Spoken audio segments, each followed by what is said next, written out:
The Fed's quarter-point cut starts to ripple through mortgages, cards, and small business credit. The Federal Reserve delivered its first 2025 rate cut last week, trimming the policy range by 0.25 percentage points to 4.025%.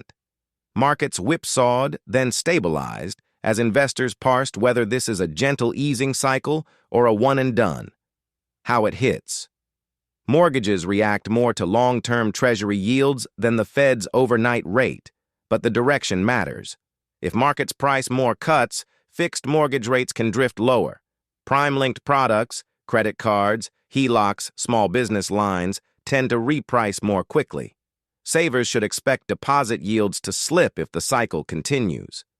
Should buyers rush? The reporter inquired. Run the break-even. A slightly lower rate can be erased by fees, the broker replied, cautioning.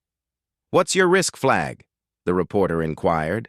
If long yields rise, multiples compress, and mortgages may not fall much, the portfolio manager replied, analyzing the situation.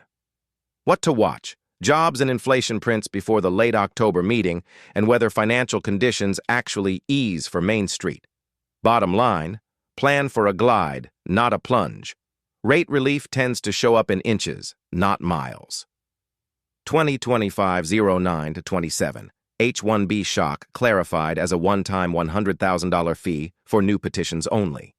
The anchor explained that agencies have clarified that the new $100,000 H-1B payment applies to new petitions filed after September 21 and does not hit existing H-1B workers or renewals.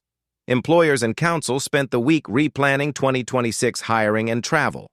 Why it matters. A six-figure filing cost reshapes headcount math for startups and Fortune 500s alike. Expect fewer marginal petitions, more nearshore roles, and tighter ROI gates. Immigration groups are circulating guidance and flagging potential litigation paths. What is the top client question? The reporter asked, inquiringly. The immigration attorney explained, mechanics and waivers. Who pays, when, and how do refunds work if a petition is withdrawn? The reporter asked if they will keep filing. The tech HR leader replied, saying that for must-have roles, yes. For others, they will look to Canada or remote teams. What to watch? Detailed DHS and state memos, any national interest exceptions, and early employer moves on hiring freezes or relocations.